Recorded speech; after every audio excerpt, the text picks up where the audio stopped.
Advertencia, este programa, sus componentes y posibles invitados no tratan de expresar ideas políticas ni religiosas. En este programa solo divulgamos hechos históricos y relatamos leyendas, sin ningún posicionamiento político, ni religioso, ni social.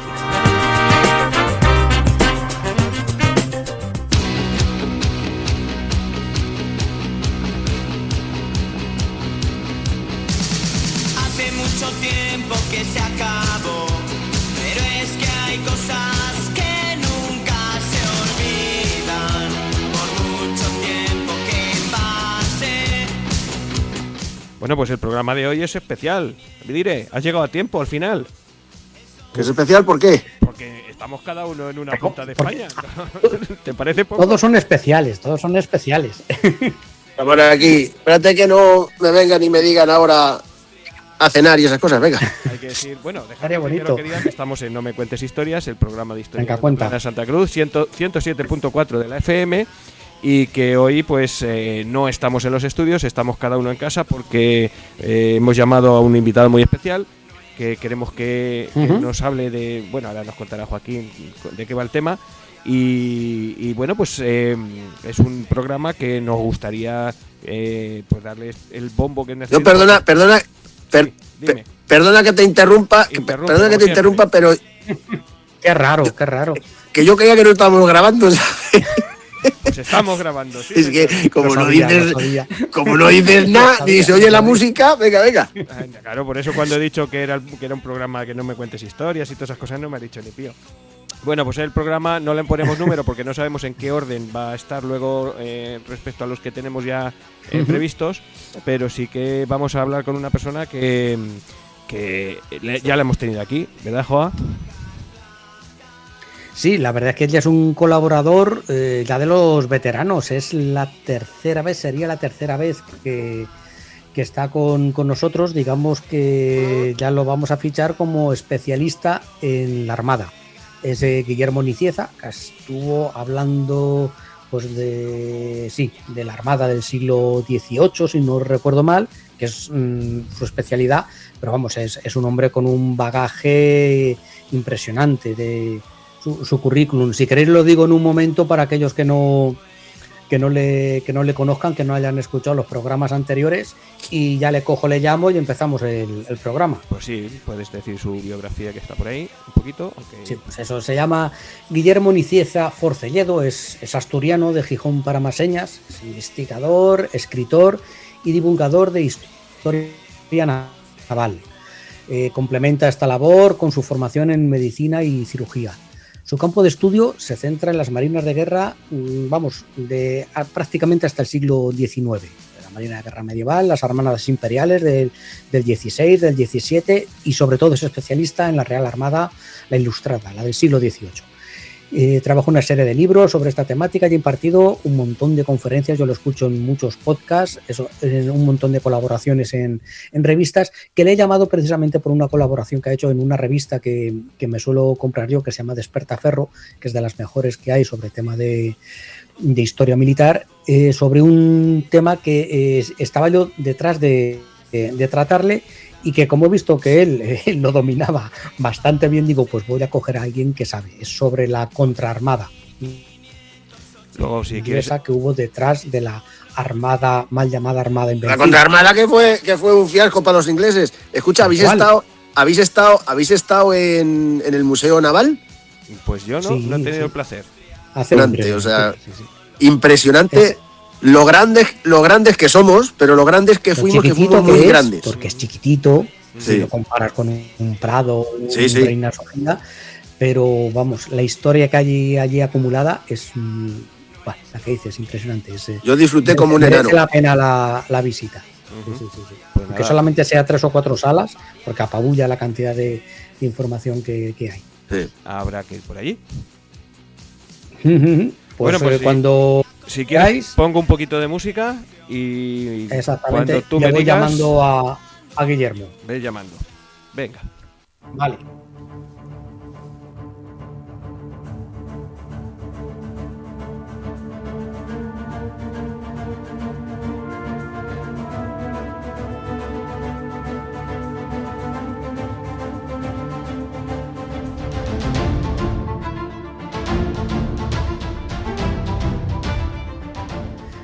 Pues buenas tardes, Guillermo, ya te tenemos al otro lado de la línea. Hola, ¿qué tal? Buenas tardes. Pues nada, encantadísimo estar otra vez con todos vosotros, además tratando de un tema muy interesante, como son las defensas de Coruña y Lisboa del año 1589. Y nada, pues a vuestro servicio, faltaba más. Así da gusto, así queríamos da gusto. Mucha Armada. Sí. Sí, Pache. Muchas gracias. Yo que soy el jefe, voy a decirle que muchas gracias, aunque tengo poca voz y poco mando. Estamos a falta de un motín aquí para poner las cosas en su sitio, pero mientras tanto así te dejamos de jefe. Sí, hay que agradecerle a Guillermo sobre todo, pues que ya la segunda vez que lo tenemos aquí, que sabemos que es un gran especialista en estas cosas, lo tenemos casi como especialista de cabecera para estas cosas. Y lo que te digo, agradecerte que estés gastando tu tiempecito aquí con nosotros, que a nosotros nos hace mucha ilusión. Y nada, vamos al grano. Habría que explicar a lo mejor esto de la contraarmada, aunque ya hemos dado algunos detalles, qué fue realmente, ¿no? ¿Empezaríamos por ahí? A grosso modo. Sí. Bueno, la contraarmada fue realmente una expedición inglesa, hay que entenderla como una expedición fundamentalmente, pues bueno, de tintes corsarios, ¿no? O como una empresa particular que, pues bueno, se organizó entre diferentes mandos navales ingleses y terrestres, ¿no? Ahí está Francis Drake, que es uno de los principales organizadores, junto con John Norris, ¿no? Que es el general de las tropas terrestres. Pero claro, como ese tipo de empresas corsarias, en fin, particulares y demás, pues se sumó Walter Raleigh, ¿no? También corsario, también Robert de Vereix, ¿no? El conde de Essex, que era realmente el favorito de la reina, ¿no? Pues no llegaba a ser algo así como el válido, pero bueno, era el favorito de la reina, el que manejaba un poco los hilos en la sombra en Inglaterra en aquel momento. Por cierto, él, pues bueno, se sumó a la expedición contra la orden de la reina, ¿no? Porque bueno, se supone que decía que se podía ser su amante o ella estaba encaprichadísima con él, era el hombre, pues bueno, nos podemos imaginar mucho más joven que ella, guapo y demás, ¿no? Entonces no quería que se apartara de su lado. Pues bueno, él quería aventuras, pues ahí se embarcó él. Y bueno, y realmente, como digo, la expedición es de corte privado, así es que bueno, la organización fue muy deficitaria desde el principio, ¿eh? Se contó con un capital de unas 80.000 libras, esterlinas de aquel momento, libras de aquel momento, y es cierto que bueno, convenció a la reina pagó un cuarto del total, un octavo el gobierno holandés, una cosa que no les suele contar, los holandeses andaban también metidos por el tema, y el resto pues se repartió, pues bueno, poco menos que a escote, ¿no? Según beneficios y demás, entre nobles, mercaderes, en fin, armadores y diferentes gremios, ¿no? Y aparte, por supuesto, cada caballero pues bueno, había pagado una parte y pretendía tener, por supuesto, cuantiosos beneficios, ¿no? De la rapiña, porque era una expedición que se organizaba para eso, para ganar dinero, en definitiva. Claro, entonces, Guillermo, realmente los objetivos políticos eran casi secundarios. Los principales era el objetivo del corso, el objetivo de pirata de rapiñar. Una panda piratas eran todos. Sí, bueno, contaban con su patente de corso de la reina, pero vamos, que si no lo hubieran contado eran literalmente una empresa pirática, vamos, eran una empresa de piratas. Pero bueno, en este sentido, como la reina sí que es verdad que les había... Pues bueno, aparte que había financiado, con lo cual, bueno, al final, claro, entramos en la disquisición metafísica de la época, ¿no? De todo el reinado de Felipe II o de ese contexto. No era una armada real, evidentemente, pero sí que había galeones reales, ¿eh? Esto es una cosa curiosa.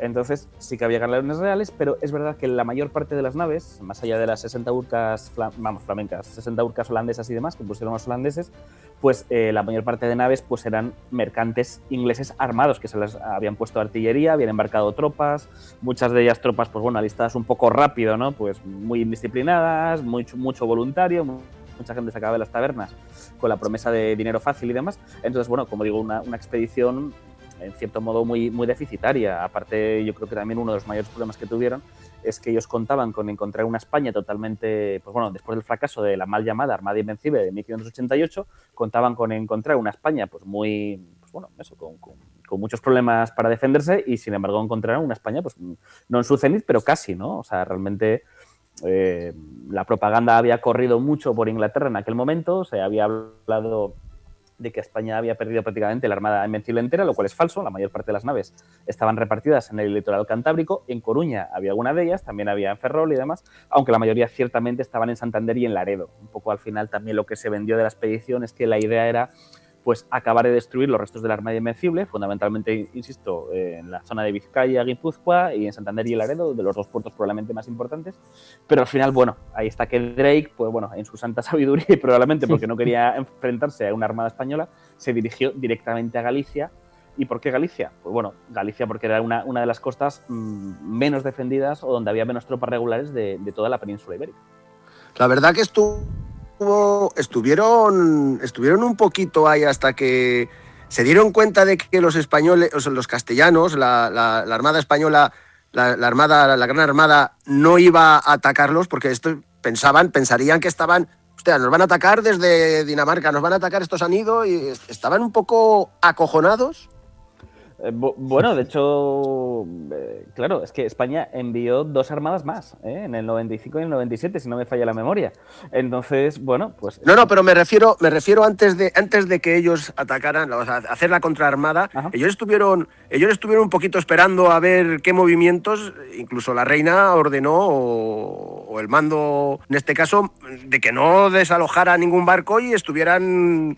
ojo a visor, porque los españoles, los estaban acojonados, estaban esperando otro ataque. Sí, esto se organiza fundamentalmente por eso, porque creían que había un pequeño momento de debilidad de España y también para intentar adelantarse y, sobre todo, lo que digo, destruir los restos de la Armada, que sí que se sabía que había restos de la Armada en Coruña y en Lisboa, fundamentalmente, además de, como digo, Santander y Laredo. La idea debería haber sido ir a Laredo y a Santander, que Sí. es donde había la mayor parte de los buques. Coruña también había bastantes, aunque al final, pues bueno, muchos ya se habían enviado a Lisboa y demás. Y el segundo ataque fue Lisboa. Claro, lo que se encontraron en Lisboa, en fin, si les costó intentar tomar Coruña, le salió muy mal, ir de seguido a Lisboa era la peor idea que podía tener Drake. Y de hecho, pues bueno, fue un desastre, ¿no? Fue una expedición absolutamente desastrosa, la mires por donde la mires. Y que Guillermo, antes comentabas que había poca guarnición española en lo que es Galicia, Coruña. Había un servicio de espionaje inglés, igual que el que nosotros, el que tenía Felipe II en Inglaterra, aquí dentro en España, que les informara de esa supuesta debilidad de las defensas españolas en Coruña. Sí, de hecho, el servicio de inteligencia, vamos, de Isabel I estaba en manos del maestro de espías, ¿no? De Francis Walsingham, que además era uno de sus cortesanos y hombres fuertes en la corte y demás. A ver, en mi opinión, siempre en mi opinión, creo que era un servicio de inteligencia que está demasiado sobreestimado. Es decir, los propios ingleses han hecho de esa parte histórica, ¿no? De su servicio de espionaje como si hubiera sido aquello una cosa gloriosa, cuando el servicio de inteligencia más importante y otro era el otomano y el veneciano. Esos para mí eran los 3 más importantes y los 3 mejores. Es verdad que el servicio de inteligencia inglés era muy bueno, tenían espías muy buenos. Francis Walsingham era un grandísimo espía, un grandísimo maestro de espías, pero claro, es que España en todas las cortes tenía sus agentes. Y de hecho, poco menos que no se movía el pelo de una gamba en la corte inglesa, sí que no lo supiera Felipe II. De hecho, cuando parte la armada del sur de Inglaterra, Felipe II ya sabe que esa armada ha partido. Entonces ya estaba, no sabía el destino. Fue un poco el error o el fallo, ¿no? Que pudo llegar a tener el servicio de inteligencia español. Pero más allá de eso, sabía el número de naves, que la armada ya se estaba organizando una armada privada, que había gente que se estaba listando, que los señores y nobles estaban poniendo dinero, incluso la reina la estaba financiando y demás, se habían puesto galeones reales, que se iba a contar con apoyo holandés, en fin, ese tipo de cosas ya lo sabía. De hecho, cuando parte la armada en la isla de White, se envía un mensaje a España a través de Francia, a Bernardino de Mendoza, que era el embajador español en Francia, que era uno de los, digamos así, de los maestros de espías, ¿no? del servicio de espionaje español.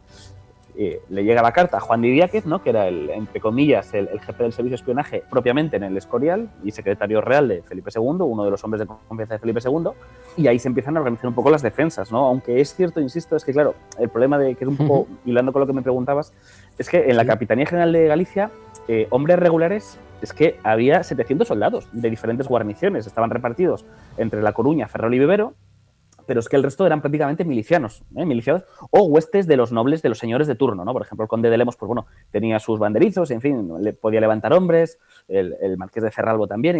Los nobles gallegos, que eran una rama bastante belicosa, ¿no? Hay de los nobles en Galicia y demás, la familia Andrade y demás, sí que eran capaces, pues bueno, de levantar a sus vasallos, ¿no? De movilizar milicias y demás. De hecho, se podían movilizar, cálculo que hacemos aproximadamente, entre 6.000 y 10.000 hombres, lo cual, bueno, no está mal, ¿no? Para lo que es Galicia. Pero claro, realmente tropa regular, tropa de choque, ¿no? Veterana y demás, de tercios, eran 700 y algunos de ellos estaban convalecientes porque habían desembarcado de tercios viejos de la Armada, de la Armada del año anterior, que todavía estaban reponiéndose pues, en fin, de diferentes enfermedades, epidemias y demás, tifus, peste y demás. Entonces, bueno, no estaban para combatir, con lo cual, pues bueno, las defensas de Coruña en ese sentido eran bastante frágiles, ¿no? Y desde el punto de vista también de la artillería exactamente igual. Es verdad que el castillo de San Antón tenía unos 20 cañones de diferentes calibres y demás, y otras 20 piezas que estaban repartidas a lo largo de toda la muralla, pero, por ejemplo, la única muralla que se había reforzado prácticamente en el siglo XVI era la muralla de la ciudad alta, ¿no? Digamos así, la zona noble de la ciudad. Todo lo que es la ciudad baja, lo que hoy en día es la pescadería, el puerto y demás, pues bueno, esa muralla poco menos que tenía muchos problemas. Se tuvieron que poner empalizadas, tuvieron que destacar y desplegar ahí precisamente a la tropa veterana para intentar frenar los desembarcos. Pero, como digo, Coruña no era para nada una ciudad bien defendida, cosa que sí que era Lisboa. En Lisboa, vamos, yo sigo pensando a día de hoy que cómo se le puede ocurrir a Drake con semejante intento de armada, vamos a llamarlo así, meterse en Lisboa, que era uno de los puertos más importantes del mundo. O sea, es que realmente era una locura meterse ahí. Aparte que ahí había tropas regulares y que tener en cuenta, esto fue en el 89. Pero claro, es que todavía había guarniciones veteranas que habían combatido de las Islas Terceras en el año 82-83, algunos que llevaron a cabo la conquista de Portugal propiamente con el Duque de Alba. Es que había tropa muy veterana, soldados viejos ahí. Y esos es que te iban a hacer una escabechina, como ocurrió también, claro. Pero vayamos por parte, no nos adelantemos. Vamos primero a La Coruña. Allí en La Coruña, bueno, los ingleses que creen que llevan todas las de ganar se encuentran con problemillas, como por ejemplo los holandeses, que eran los que acompañaban también a estos piratas, a estos corsarios, abandonaron, ¿no? Si iban 10, coño, ya no son 10, ya son 9. Sí, de hecho, bueno, en las primeras millas náuticas, 2.000 hombres ya desertaron. O sea, claro, es que 2.000. llevaba como unos... no me acuerdo cuántos eran, vamos. No sé cuántos mil hombres, pues calculemos que 2.000 de ellos ya desertaron. Llevaban como 23.000 o así aproximadamente, ¿no? Eso es un 10%, por Dios. Claro, pero es que... A la primera de cambio. Claro, lo que te he dicho, que al principio se creen ahí, venga, vamos todos allí a España a por ellos. Y resulta que dicen los holandeses, ala, bye bye, aquí os quedáis. Claro, es que además la expedición, que sí, que parecen los números muy grandes, ¿no? Porque hablamos, claro, de una cantidad de buques inmensa, pues eso, de 200 naves aproximadamente, 23.000 y pico, casi 24.000, 23.500 hombres y demás. Pero claro, soldados veteranos, o sea, tropa regular, solo iban 1.800. El resto, los 19.000 restantes eran pues marineros sacados de tabernas, soldados, bueno, de fortuna, ¿no? Gente que se alistaba o eso y demás. Y de esos, claro, en la primera tanda te das cuenta de que 2.000 ya te hacen, vamos, una deserción en toda regla, problemas. Aparte que luego Drake y propiamente Norris tenían sus problemas entre ellos, vamos, que esto es también muy tradicional, que los mandos navales y los mandos terrestres muchas veces no se llevaban, o sea, no se podían ni ver, no se soportaban. Y esto ocurría, ¿no? Y aparte él tenías ahí también al conde de Essex metiendo baza, porque al final era el favorito de la reina, también quería mandar, pero no tenía ningún mando porque se había sumado al final y demás. Bueno, pues problemas, ¿no? Problemas de la propia organización. Y cuando llegan a La Coruña, los ingleses, ¿qué pensaban? ¿Que iba a ser todo un paseillo? Coser y cantar. ¿Cómo se planifica? Porque se encuentran además con una defensa como somos. Yo creo que en todas las así luchas así buenas así de España, siempre que nos invaden, siempre aparecen las mujeres. Sí, los ingleses al principio parece que las tienen todas consigo, ¿no? Porque como cuando llegan a Coruña ven que las defensas, pues eso, son deficientes, tienen problemas y demás, calculan y asumen, ¿no? También por el tema de espionaje, espías portugueses, espías también ingleses y demás, que bueno, que al final el marqués de Cerralbo podía contar igual con 1.500 hombres, 2.000 a lo sumo, ¿no? Eso sumando también, por supuesto, milicianos, voluntarios, gente de las huestes de los nobles que pudieran organizarse en Galicia e ir a Coruña desde los pueblos cercanos, ¿no? Desde Betanzos y demás, todo, desde las Rías y demás. Entonces, bueno, se supone que iba a ser muy sencillo, porque además en aquel momento hay que tener en cuenta que en Coruña tampoco había una armada realmente preparada para eso. Sí, había algún galoncete, algún galeón, alguna nao, urca y demás, cosas mínimas, que algunas estaban incluso en astilleros, ¿no? En gradas, reparándose, ¿no? Porque eran restos todavía de la Gran Armada, y había un par de galeras que, bueno, que tampoco eran a priori, ¿no? Pues, digámoslo así, que podían hacer frente a una armada tan numerosa. Al final las galeras, pues sí, hombre, son rápidas, tienen poca artillería, es cierto, y demás, pero bueno, tampoco pueden sostener un combate contra Naos o contra Urca, ¿no? Realmente tienen todas las de perder, a priori, insisto. Entonces, bueno, al final es verdad que los oficiales españoles, digámoslo así, los oficiales regulares, entre ellos, pues bueno, el capitán Pantoja, el capitán Palomino, en fin, Álvaro Troncosos, a otros oficiales que había precisamente ahí, otros de la familia Andrade que también estaban allí. Un Pacheco había por ahí también, ¿no? Un Pacheco había por ahí. Pacheco de Toledo, efectivamente, el marqués de Ferralba andaba por ahí, sí, que era el líder de la defensa, realmente, ¿no? El que organizó la defensa junto insisto, con diferentes oficiales que andaban por ahí. Juan Varela también, ¿no? Que era el alcaide del Castillo de San Antonio y demás, ¿no? Varela de Andrade, que también, como digo, los Andrade ahí sí que eran, digámoslo así, los que llevaban un poco a cabo la defensa, ¿no? La familia.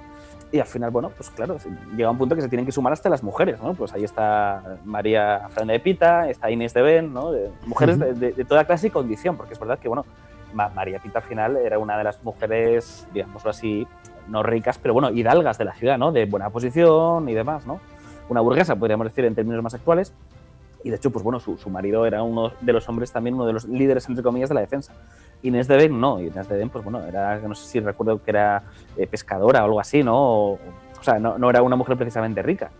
Y también se sumaron niños, que muchas veces es verdad que se suelen olvidar. Sí. La defensa de La Coruña, sobre todo la zona del puerto, pescadería y demás, también se hicieron trozos de paisanos, muchos niños. Típicamente mujeres y niños se dedicaron a atender a los heridos, a llevar a cabo, pues bueno, labores de habituallamiento, ¿no? Labores de aprovisionamiento, de llevar pólvora a los hombres y demás, ¿no? De hacer apoyo. Pero bueno, algunas efectivamente también cogieron las armas. Ahí está María Pita, ¿no? Que con una pica pues atravesó a un alférez inglés, lo cual ahí está, ¿no? Y aparte consiguió frenar una estampida, una huida que estaban cometiendo que iban a cometer los milicianos. Y consiguió también llevar a cabo ahí una importante defensa. Que encima, gallega y enfadada. Gallega porque se habían cargado a su marido. Sí, efectivamente, gallega y enfadada porque se acaban de matar a su marido, entonces, bueno, pues eso fue bastante problemático. Y luego es verdad que una cosa que a mi parecer se hizo muy bien es destacar a las tropas regulares, fundamentalmente las zonas, digámoslo así, más calientes, ¿no? Más claves para la defensa, pero también intermezclarlas, ¿no? Tropas regulares con marineros y con milicianos, de forma de que unos sostenían a los otros, ¿no? Al final, la tropa regular iba a contar un poco con la fuerza moral, ¿no? Con el empuje. Y los paisanos, hombre, pues no es lo mismo cuando, pues eso, juntas a, yo qué sé, a 100 milicianos, 100 paisanos, ves que tus compañeros están cayendo todos, pues bueno, no es lo mismo tener a un sargento, ¿no? Pues bueno, ahí es verdad que los milicianos funcionaron muy bien y fue prácticamente gracias a ellos por los cuales la defensa triunfó, porque sin ellos, como digo, las tropas regulares, que eran mínimas, ¿no? en la ciudad, pues probablemente no hubieran podido sostener, por muchos problemas que tuvieron los ingleses, no habrían podido sostener esa defensa. Sí. Defensa súper exitosa. Eso, Guillermo, yo creo que es una característica de todas las batallas defensivas españolas a lo largo de todo el Imperio Español y a lo largo de los años, porque la defensa de Tenerife o la defensa de no sé cuántos sitios se hace fundamentalmente con milicias locales. Sí, fundamentalmente todas las defensas, bueno, las de América por descontado, ¿no? Todas las defensas de América del siglo XVI, XVII, XVIII están llevadas a cabo prácticamente, no en exclusiva, pero prácticamente por milicianos con apoyo de algunas guarniciones regulares, alguna compañía suelta, cosas así. Eso sí, con mando de oficiales peninsulares todos, ¿no? Oficiales de posición, muy bien formados, líderes muy importantes y demás.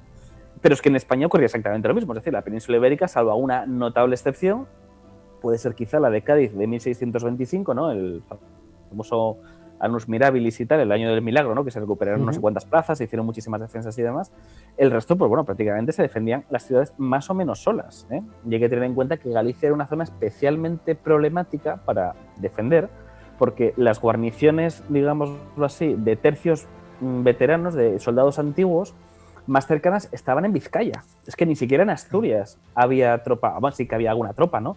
Destacada, alguna guarnición en Gijón, en Oviedo, algo en Avilés también en los puertos fundamentalmente y demás. Pero claro, es que la tropa, digamos así, regular, la más importante, todo lo que son tercio de galeones, diferentes tercios viejos y demás, los más cercanos estaban en Laredo o estaban directamente ya en Vizcaya y en Guipúzcoa, en la frontera con Francia, lógicamente, ¿no? Que era la zona, digamos así, más peligrosa. ¿Rafa iba a hablar? Sí, yo iba a preguntarle, estamos viendo claramente que, arranca tú, que hay errores de estrategia de los ingleses durante estos ataques, ¿no? ¿Cuáles fueron estos errores? ¿Por qué, qué estrategia pretendían seguir y dónde fallaron realmente? Bueno, para empezar, ellos pensaban que el desembarco iba a ser mucho más sencillo de lo que fue en realidad. O sea, ellos pensaban realizar un desembarco relativamente fácil, cómodo, ¿no? De hecho, intentan 2, les sale regular los 2 y sobre todo una cosa que yo creo que hicieron muy mal fue cuando intentaron atacar y hundir, ¿no?, diferentes naves del puerto. Las naves se habían ido a refugiar al castillo de San Antón, cerca del castillo de San Antón, lo cual ahí es el sitio donde tienes más concentración de piezas de artillería de grueso calibre de toda Coruña, ¿eh? Lo cual, pues bueno, no es la mejor idea intentar atacar precisamente a esos buques que están defendidos desde la costa por el castillo de San Antón, que es el castillo más importante de Coruña, además. Bueno, todavía se puede visitar, ¿no? Ahí quedan los trazos del castillo de San Antón. Luego es verdad que hacen un desembarco masivo, que sí que les funciona razonablemente bien, que es en Santa María de Oza, ¿no? 8.000 ingleses y tal, que se la orilla justo opuesta de San Antón, y ahí sí que bajan piezas de artillería, empiezan a batir a los barcos, baten también el puerto y demás, ¿no? Y bueno, por suerte las galeras se van a resguardar al puerto de Betanzos, ¿no? Tiran al interior y bueno, ahí se van a resguardar. Pero sobre todo que las defensas estaban bastante bien organizadas, ¿no? Aunque fueran deficitarias en ese sentido, bastante bien organizadas. Yo diría, vamos, yo escribí hace no mucho un artículo precisamente para la revista Despertaferro, ¿no? El especial precisamente de la contraarmada de 1589, y yo hablo mucho precisamente del servicio de espionaje español, que para mí fue clave en las dos defensas. ¿Por qué fue clave? Para empezar eso, porque el servicio de avisos marítimo de Galicia era una maravilla, es decir, funcionaba muy bien, ¿eh? Desde Estaca de Bares, en fin, la Torre de Hércules y demás, se hacían rápidamente señales, se avisaba, pues en este caso, al capitán general de Galicia, ¿no?, al marqués de Ferralbo, se avisaban a las milicias, se iban armando y demás. Y de hecho, bueno, cuando llegan las milicias del interior, las milicias de las Rías Bajas también y demás, pues resulta que los ingleses, bueno, ya están derrotados, pero realmente se llega a organizar un pequeño ejército razonablemente grande, ¿no?, para lo que era la Galicia en aquel momento. Y ahí están precisamente eso, como los nobles como el conde de Lemos y demás, que organizan, bueno, unas huestes razonablemente numerosas para lo que era Galicia en aquel momento. Y funcionó muy bien. De hecho, curiosamente, los ingleses les volvió a pasar años más tarde, precisamente cuando atacaron Ferrol a principios del siglo XIX. Que ahí están, atacan Ferrol y se encuentran lo mismo. Tienen a otro oficial vasco al frente, en este caso Moreno de Mondragón, y lo mismo, el servicio de avisos español es tan bueno que permite organizar a las defensas, organizar a los paisanos gallegos y demás.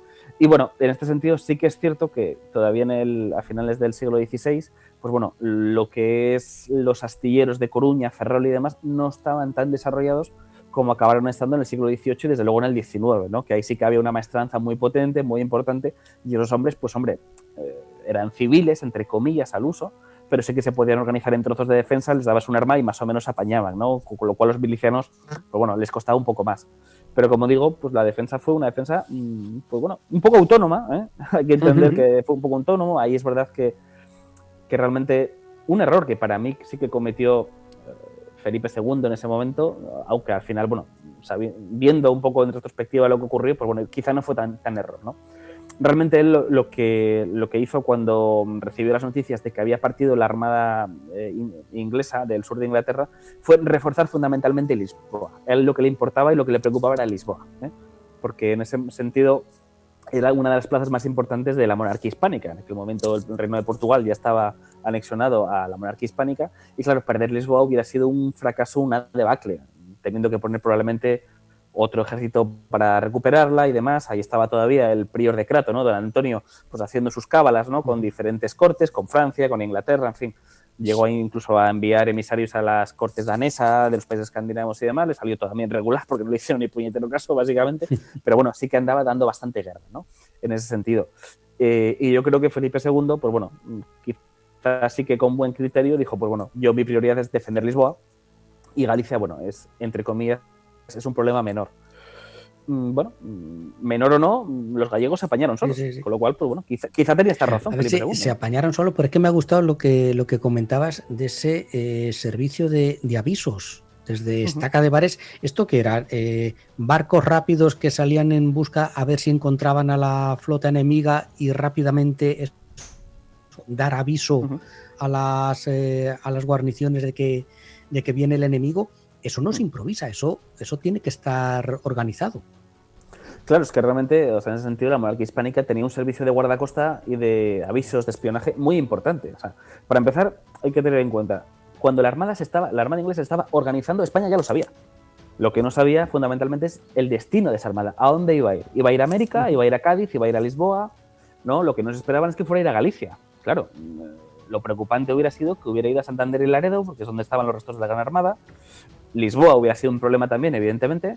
Cádiz también hubiera sido un problema, y si hubiera ido a América hubiera sido un problema muy serio. Ahí sí que se hubiera tenido que comisionar desde Cádiz probablemente una armada de defensa, perseguirla, y como ocurrió años más tarde, por cierto, ¿no? en los años 90 del mismo siglo, de 1590 y tantos, ahí está la batalla de Pinos, en fin, 5 batallas de una expedición de Drake, y Drake fallece en esa expedición, ¿no? Es donde al final encuentra la muerte, atacando diferentes plazas, ¿no? en América y demás. Ese era el temor que podía tener en ese caso Felipe II, ¿no? Fundamentalmente. Lo de Coruño, bueno, era una cosa menor, entendida, pues bueno, como también es verdad que no era una ciudad tan importante como lo es hoy en día. Hoy en día es una de las ciudades más importantes del norte de España. En aquel momento era importante, pero no era tan importante, por ejemplo, como Santander o como Laredo, ¿no? Que eran las dos ciudades probablemente tradicionales de las armadas del mar Cantábrico y demás. Aunque en Galicia, ciertamente, sí que unos años antes, ¿no? En el año aproximadamente 1581-82, se organizó una pequeña escuadra, la Escuadra de Galicia, ¿no? Que acabó también participando en diferentes operaciones, en las Islas Terceras y demás. Pero bueno, no era Guipúzcoa, no era Vizcaya, para entendernos, ¿no? Que sí que había unas escuadras muy potentes y muy poderosas. Y había tropas, pues bueno, estaba el tercio de Guipúzcoa, diferentes tercios ahí destacados en ese sentido, ¿no? Entonces, realmente los ingleses subestimaron las defensas españolas y atacaron donde pensaban que era un objetivo fácil para rapiñar y punto. Claro, y de hecho había una leyenda, no sé si hasta qué punto si los ingleses se la creían o no, decían que bueno que realmente había un tesoro escondido en Coruña y tal, que digámoslo así, que los restos de la Gran Armada se había llevado un gran tesoro, ¿no? Para financiar las tropas, se había escondido en Coruña y tal y cual y no sé cuántas, y los ingleses habían ido a atacarles y bueno, son un poco también de leyenda urbana, ¿no? Hasta cierto punto. Sí que se sabía que había, pues bueno, una cierta cantidad de dinero, pero esa cierta cantidad de dinero, pues al final ya se había enviado a su destino, vamos, al interior de la península, con lo cual nada, no iban a encontrar absolutamente nada. Esto les pasó, es que los ingleses al final repiten la historia constantemente. O sea, cuando atacaron a inicios del siglo XVIII la batalla de Rande, ¿no? De la Ría de Vigo, lo mismo, estaban persiguiendo una flota española con apoyo francés que había venido de América, que había no sé cuántos millones de reales y demás. Bueno, sí, hundieron la flota francesa y parte de la española, ciertamente, pero ese dinero llegó a Madrid. Ese dinero al final financió a Felipe V la guerra de sucesión española, ¿sabes? Entonces, que mucho buscar tesoros, pero al final no encontraron ni uno, vamos, que decirte, al final esto era muy típico de ellos. Por eso, insistir mucho, ¿no? Que es lo que me gustaría que se quedara la gente, con que estas empresas, a ver, no es una gran sorpresa que fracasen. Los números engañan, porque cuando decimos 200 naves, 23.000 hombres, bueno, ya, pero es que claro, 19.000 eran voluntarios, eran chusma, entre comillas, ¿no? Y de esas naves, pues claro, salvo concretamente, pues X galeones reales, ¿no? Que creo que eran como media docena, algo así, no eran más, el resto, 60 naves, eran mercantes armados. Un mercante armado no es un galeón de guerra. No es un galeón. Con las dificultades logísticas y sanitarias que debe tener también el organizar todo esto, porque debieron tener también dificultades de este tipo, ¿no? Claro, muchísimos problemas fundamentalmente sanitarios, hacinamiento, pues bueno, también es verdad que irse a la mar en aquel momento, pues bueno, iba a ser una epidemia casi segura. De hecho, ya tuvieron problemas antes de zarpar. Antes de zarpar ya iban justos de alimentos, de vituallas. Cuando hicieron el primer tramo ya faltaban alimentos y para volver es que literalmente ya no tenían. O sea, es que era un poco menos que un trayecto de ida y no de vuelta, ¿no? Y claro, la vuelta fue terrible porque ahí los ingleses, entre heridos, hacinamiento, enfermedades y demás, pues claro, por el camino creo que se murió como casi la otra mitad de la expedición, más allá de los combates. Entonces fue un auténtico desastre. Y luego, perdón, que se me fue antes lo de que me preguntabas de estaca de bares y demás. El servicio de avisos había fundamentalmente dos tipos, ¿no? Más allá de los agentes de inteligencia destacados en el extranjero, allá las líneas enemigas, podríamos decir, estaba un sistema de pataches de aviso, que es un barco muy velero, muy rápido, como si fuera a día de hoy. En el siglo XVIII el equivalente pues sería algo así como pues, una goleta, algo así, ¿no? Un buque muy rápido, muy velero y capaz de hacer recorridos importantes en muy poco tiempo. Realmente eran buques muy rápidos, muy veleros, pequeñitos, con una dotación muy escasa y demás, ¿no? Y que normalmente no llevan artillería porque su objetivo era precisamente ser rápidos y llegar a avisar, ¿no? Las pinazas también hacían un poco estas labores. Y luego también había avisos, entre comillas, visuales, ¿no? Pues se encendían fuegos, se hacían hogueras, ese tipo de cosas, y luego, pues bueno, siempre estaban, por supuesto, los correos, ¿no? Que pues al final cogían un caballo y a través de las casas de postas, pues llegaban con el informe de turno del capitán del puerto o del quien fuera del turno, para el otro capitán o para el oficial y demás, para informarles de lo que se había visto. Y esto, como digo, en la zona concretamente de Galicia funcionaba muy bien, se hacía muy bien. También porque, claro, no eran imbéciles. Los gallegos y Felipe II en Galicia sabía que la defensa de la Capitanía General de Galicia dependía en gran medida de estar muy bien informado, de saber antes, incluso de la llegada de una escuadra, dónde iba a ir y qué número iba a traer y demás, por si había que llevar refuerzos, ¿no? Y es verdad que sí que sabían. Esto es otra cosa curiosa. Sí que había en la frontera, entre comillas, de Castilla con Galicia refuerzos, pero claro, estaban ahí no tanto para defender Galicia, sino para defender la costa portuguesa. Vale, vale. Esto es una cosa importante. Y en Portugal estaba sobradamente defendida, porque en Portugal habría fácilmente, pues igual 30.000 o 40.000 hombres, entre portugueses, castellanos, en fin, con tropas veteranas, regulares, con generales, en fin, experimentados y demás, ¿no? Por eso digo que lo de atacar Lisboa fue la mayor genialidad que se le ocurrió a Drake en aquel momento. No sé cómo se le ocurrió. A lo mejor un exceso de confianza pensando que el pueblo portugués se iba a levantar en armas en apoyo del prior de Crato, exactamente. Sí, de hecho, bueno, ahí le engañaron también porque es verdad que las noticias que tenía Drake es que había una quinta columna en Lisboa importantísima y que Lisboa prácticamente a la vista de la escuadra inglesa, pues poco menos que media ciudad se iba a levantar. Bueno, al final no se levantó nadie, o sea, que decir, al final eso fue desastroso, prácticamente nadie le apoyó, los portugueses al revés se pusieron de parte de los españoles, las tropas regulares portuguesas que se esperaba que pudieran hacer alguna clase de rebelión o asonada, se mantuvieron fieles, o sea, fue un desastre, y los nombres portugueses, ¿qué te quiero contar? Porque al final este también es otro error de concepto, ¿no? Muchas veces se habla, ¿no? Bueno, es que el prior de Crato tenía apoyo. Bueno, tenía apoyo más típicamente entre las clases populares. Pues algunos sacerdotes, algunos curas, a las clases populares que se las había intentado ganar, pues bueno, poco menos que repartiendo dinero, comprándolas y demás, pero la alta nobleza portuguesa era felipista, era profundamente leal a Felipe II, salvo algunos nobles muy concretos, que además se fueron, entre comillas, ennobleciendo, porque el prior de Crato empezó a repartir títulos nobiliarios a sus seguidores, ¿no? A sus apoyos más importantes. Entonces, claro, lo que se pretendía hacer un segundo frente desde el interior de la ciudad contra las guarniciones españolas acabó siendo absolutamente nada. O sea, es que no hubo, ni siquiera un soldado se levantó. También es cierto, insisto, ¿no? Hay pues bueno, uno de los asesores, yo diría que más importantes de Felipe II de esa época, Cristóbal de Moura, ¿no? Cristóbal de Moura, un noble portugués, pues bueno, tenía poco menos que Lisboa en un puño. Tenía entre comillas, una policía secreta, ¿no? Que patrullaba las calles por la noche, impedía reuniones de partidarios portugueses, o sea, que el servicio de inteligencia español, incluso de represión, servicio de represión español, funcionó muy bien o especialmente bien en Portugal, en Lisboa concretamente, ¿no?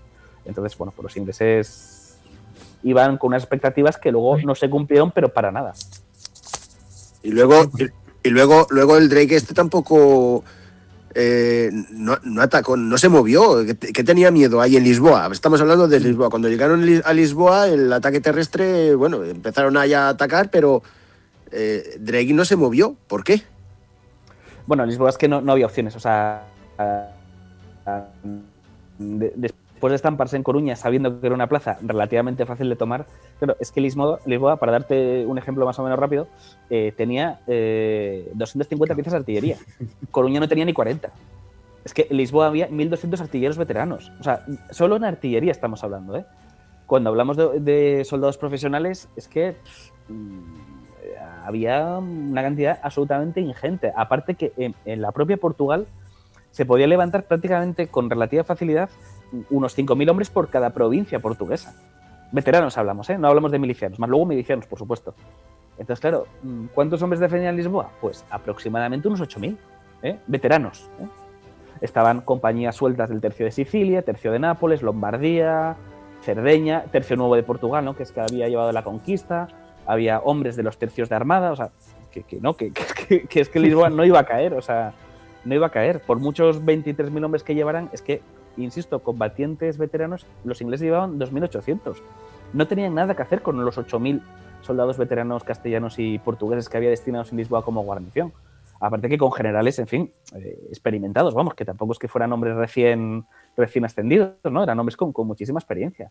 Y aparte hay que tener en cuenta que en aquel momento, digámoslo así, se había desplazado la Armada Real de Galeras de España desde Cartagena a Lisboa. Estaba en Lisboa en aquel momento destinada.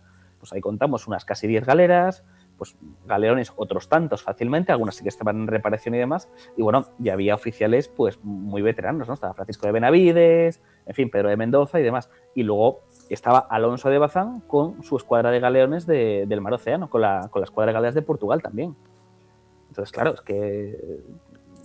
Como que no tenían nada que hacer los ingleses, que fue un exceso de confianza tremendo a todas luces.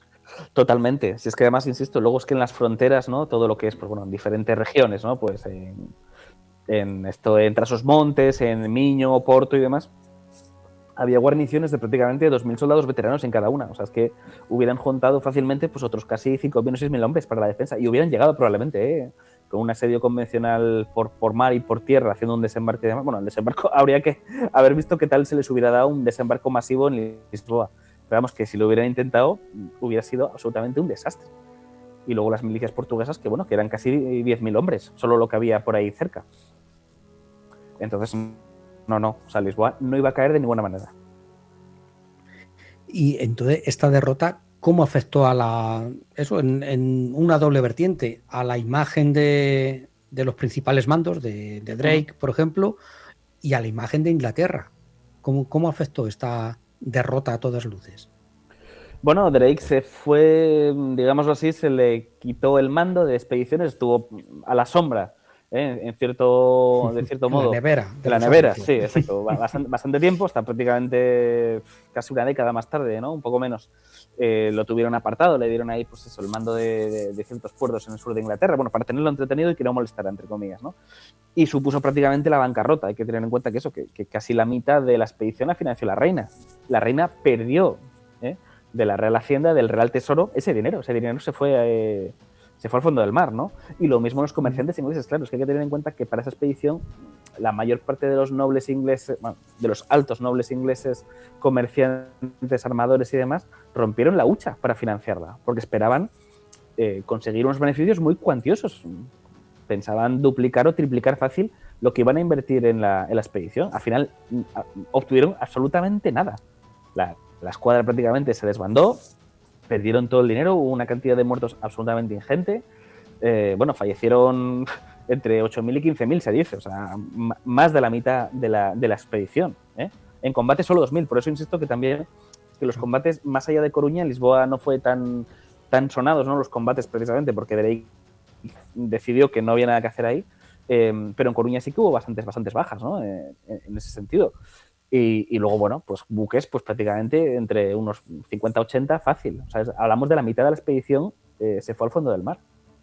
A un coste muy bajo, por cierto. Porque sí que es verdad que hubo bastantes más bajas en Coruña, por razones obvias, ¿no? Porque es una ciudad peor defendida y demás. En Lisboa hubo menos bajas. Y bueno, sí que es verdad que se capturaron algunos cañones y demás, ¿no? Sobre todo de buques y cosas así. Pero bueno, que realmente fue una gran victoria a un coste bastante bajo. De hecho, prácticamente para mí fue la expedición, ¿no? El combate que marcó un poco el final de la guerra anglo-española, aunque es verdad que luego la paz se firma en 1604, ¿no? Ya fallecida Isabel y fallecido Felipe II. Pero bueno, es que los ingleses no pudieron hacer prácticamente nada. Empezaron a jugar a la defensiva en aquel momento. Ya les costaba llevar a cabo ataques, ¿no? Más allá de ataques corsarios, pequeñas acciones, ¿no? Como por ejemplo Drake en Cádiz, que no fue para nada lo que cuentan ellos, fue una cosa mucho más menor. Pero es que el resto no pudieron hacer absolutamente nada. Insisto, es que España todavía mandó 2 expediciones de intento de conquista, de castigo, en los siguientes años. Los ingleses tuvieron que atrincherarse, tuvieron problemas además en la campaña de Irlanda, Essex también tuvo sus propios problemas, bueno, Essex acabó decapitado precisamente por intentar organizar, se dice, ¿no? Una cierta rebelión contra la reina, pues bueno, un absoluto desastre, o sea, es que fue un desastre. Sí que nosotros hace un tiempo hicimos un programa sobre expediciones chapuza. Y viendo esto debería haber estado incluido desde el principio como un fracaso absoluto y total. Y sin embargo, la contraarmada de 1589 es menos conocida que la Armada Invencible, la de 1588. Otra vez la propaganda inglesa, otra vez la leyenda negra. ¿Por qué es así? Bueno, porque al final quien hace, digámoslo así, quien hace la historia cuenta su versión, lógicamente, ¿no? En ese sentido los ingleses, claro, ¿qué te van a contar? Que perdieron 160.000 libras en total, o sea, que la corona entró en bancarrota después de esta acción. Hombre, pues queda un poco feo, ¿no? Y sobre todo cuando intentas hacer que Francis Drake era el mejor marino de la historia, que fue el primero que dio la vuelta al mundo, según ellos y demás, ¿no? Cosa que es rigurosamente falsa, como todos sabemos, pues claro, queda un poco feo. Y decirle, bueno, pero usted, si Drake era tan bueno, después del 89, ¿dónde se fue destinado? No, bueno, mire usted, pero la expedición, ya, pero a ver, no me cuente milongas, vamos a hablar de hechos, ¿no? Entonces, claro, les pega mal, les pega mal. Y nosotros, además, también nos fustigamos excesivamente, gracias a Dios, para el tema de la Armada, insisto, la mal llamada Invencible. Tenemos a Pedro Luis Chinchilla, mi querido amigo Pedro Luis, ¿no? Que es el mayor experto en el tema, que lleva muchísimos años divulgando y explicando cómo la Armada de 1588 no fue el desastre que se vende, no fue el desastre que la propaganda inglesa vende. También lo hemos tenido aquí, Guillermo. También estuvo Pedro Luis con nosotros un día hablándonos del Invencible, como no. Pues entonces seguro que lo explico mucho mejor que yo. Y bueno, de hecho los ingleses ahora mismo, el último documental creo que fue de esta, la BBC, una de estas, bueno, ya ellos empiezan a, en fin, ya no te venden el relato que te vendían hace 20 o 30 años. O sea, ya era hora. Sí. En eso hay que reconocer que sí que nos ganaron la batalla, en lo que es la propaganda, la publicidad, en vender su historia, como quieren que los demás nos la aprendamos, y nosotros no hemos sabido contarla. Sí, luego también es cierto que ellos tienen la gran ventaja de que tienen Hollywood de su parte. Hollywood a priori nunca va a contar, pues bueno, un desastre inglés, porque al final los estadounidenses vienen de donde vienen, vamos. Deberían recordar de dónde vienen también, ¿no? Quién les ayudó en su momento, pero bueno, parece ser que eso se les olvida bastante a menudo. Y bueno, ellos tratan evidentemente de barrer para lo suyo, barrer para lo más cercano a casa, que son, pues en definitiva, ingleses y holandeses, y ahí está un poco la historia de la Armada Invencible y demás, todos estos nombres que, por cierto, quien acuñó el término ni siquiera era inglés, era un italiano que estuvo por ahí en diferentes cortes, entre ellos en la corte inglesa, y que luego se tradujo, y a través de Francia y de Holanda, pues bueno, llegó a popularizarse un poco el término.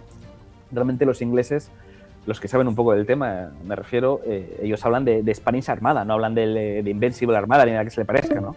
Entonces, bueno, es un término que incluso nosotros, otra vez, ¿no? Nos hemos creído, utilizamos, y llega un punto que, como me decía una vez Pedro Luis, digo yo, bueno, yo he llamado a mi blog Armada Invencible porque es para que la gente sepa, le interesa el tema. Es que si la llamo Gran Armada o Felicísima Armada o no sé qué, pues nadie va a saber de qué hablo. Y el problema es ese, el problema es que llega un punto que tenemos que acabar adoptando estos términos, y son términos que al final tienen también un tinte político e histórico, ¿no?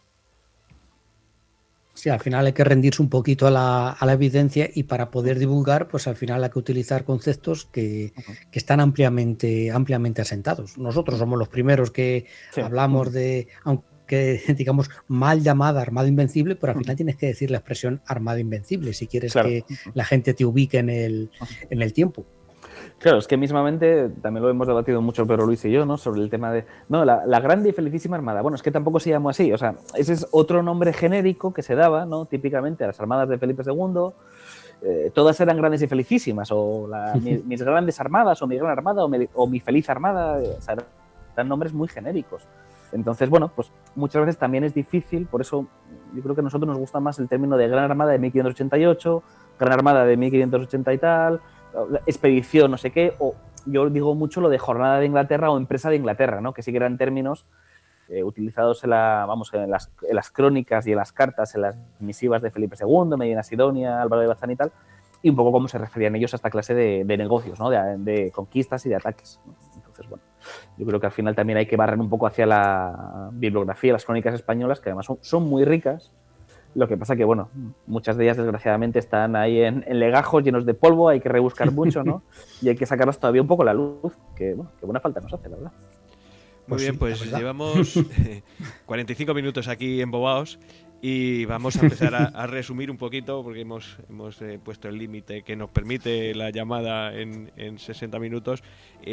¿Podemos extraer lecciones militares de este fracaso de los ingleses? ¿Llegan secuelas hasta nuestros días? ¿Tenemos que fijarnos en algo en concreto?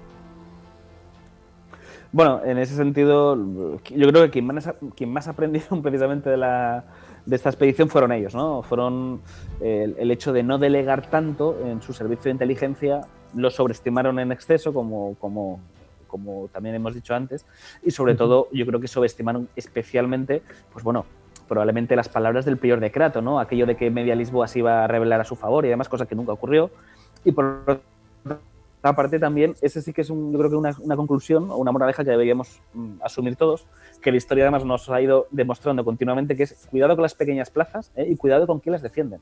Que muchas veces no por tener, en fin, unas defensas más famosas o más tal, la plaza es más fácil de tomar. De hecho, en el siglo XVIII, XVI, XVII, XVIII, también probablemente en el XIX, hay plazas muy pequeñas en América o muy pequeñas en la península que a los invasores les cuesta a un auténtico triunfo tomar. Me estoy recordando, por ejemplo, Buenos Aires y Montevideo, ¿no? A principios del siglo XIX. Plazas a priori muy sencillas, donde había comerciantes ingleses ya sentados que se iban a sumar y tal, y al final no se movió nadie, ¿no? Y los ingleses, pues ahí está lo mal que lo pasaron, cuando eran plazas relativamente sencillas. O sea, que muchas veces muchísimo cuidado con estas felices ideas, ¿no? De, esto cae fácil, ¿no? Lo de la piel del oso y todo lo demás. Cartagena de Indias es otro ejemplo. El valor de la moral de la población, del defensor. También, el hecho de no llevar tropas regular los ingleses, al final fías mucho, en fin, el éxito de la misión en que los voluntarios, ¿no? Los reclutas que llevas sean capaces de sostener disciplina, en fin, cuando empiezan a caer bajas, cuando empiezan a haber problemas de comida, problemas de enfermedad. Claro, al final la ventaja, a priori esto se ha debatido mucho en el mundo militar, la lleva el defensor. ¿Por qué? Porque defiende su casa y defiende a los suyos. Claro. Eso, en fin, eso cuenta por 10 casi, ¿no? O sea, al final los números no son todo muchas veces, hay que tener en cuenta con los números. Y yo creo que los ingleses también fiaron en exceso de decir, no, si es que nuestra armada lleva 200 naves, ya, pero ¿qué tipo de naves lleva? Sí, no eran naves de guerra, por así decirlo, eran más mercantes que otra cosa. Pues Guillermo, genial, yo creo, vamos, embobados, como dice Rafa, con la explicación que nos has dado de esta contraarmada. Y sí que te voy a emplazar para más adelante, porque eso me van diciendo pajaritos que estás muy prolífico escribiendo un montón de libros, que se has sacado, que si Blas de Lezo, que si otro libro sacaste de Almirantes, del Imperio. Entonces poquito a poco te iremos llamando. Bueno, pues yo yo encantadísimo. Para que nos vayas contando estos libros. Encantadísimo. Saco ahora precisamente el 29 de abril el de Álvaro de Bazán, ¿no? Que es... Ostras, otro bueno. Este año 2026 es el 500 aniversario de Álvaro de Bazán, de su nacimiento. Lo sacamos en abril, bueno, casi en mayo, ¿no? A finales de abril, más que nada para también dar un poco a la gente tiempo, porque, bueno, realmente Álvaro de Bazán, el 500 aniversario es en diciembre del 26, pero bueno, queríamos sacarlo antes precisamente para dar un poco de margen a que la gente lo conozca, divulgar un poco más su figura, ¿no? Y para su nacimiento, pues bueno, que fuera un pelín más conocido, un pelín más si cabe, ¿no? Porque yo creo que al final es el marino más reconocible de nuestra historia por buenas razones, ¿no? Y sí que, bueno, el libro anterior, el de Blas de Lezo, formato Bazán y Blas de Lezo es el mismo formato, con despertaferro, A4, ilustrado, grande y demás. Y bueno, pues nada, debería acabarlo la semana que viene o la siguiente. Ahí estoy todavía, pero es que la vida de Don Álvaro da mucho juego. Entonces, bueno, debería... Yo solo te digo que prepares muchos bolígrafos, porque en la Feria del Libro en Madrid me da a mí que te vas a hinchar. Que te vas a hinchar a firmar. Bueno, la verdad porque es que salen en unas fechas pensado para Feria del Libro de Madrid, ¿sabes? Luego ya nos dices en qué caseta vas a estar, que hay que ir por allí a que nos lo firmes. Pues estaré probablemente con los amigos de Tercios Viejos o bueno, con... Iremos los tres. Pues mira, encantadísimo de que paséis por ahí, así charlamos un rato también en persona y nos ponemos cara en persona y oye, hablamos de Lezo, Bazán, lo que pinte, lo que haga falta. Vamos a agendar la visita ya mismo para allá. Pues Joaquín, despide tú. Nada, simplemente eso, encantados con haber estado contigo un ratito, encantados de escucharte, que siempre nos gusta mucho lo bien que lo cuentas, lo mucho que cuentas y lo bien que lo cuentas, Guillermo. Y nada, te emplazamos para otra y te deseamos un gran éxito en ventas de todos los libros que tienes en rueda. Muy bien, pues nada, muchísimas gracias. Como digo, un placer estar otra vez con vosotros, que me lo paso siempre muy bien. La verdad es que es una delicia charlar con vosotros. Y nada, pues para la próxima, pues creo que tocará Bazán. Así que nada, encantadísimo, porque es mi personaje favorito, así que lo pasaremos bien. Muy bien, Guillermo. Ahora te despedimos en privado mientras cortamos. Muy bien.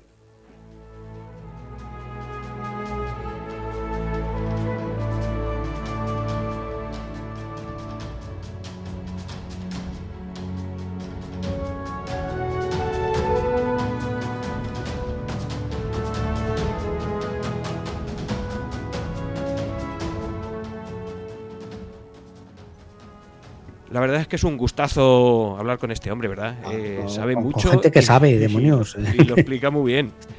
Y lo bien que habla, como decía mi abuela, y lo bien que habla. Y Y a vosotros mí lo que me tenéis- gusta es la capacidad de divulgación que tiene, porque tiene un nivelazo este hombre.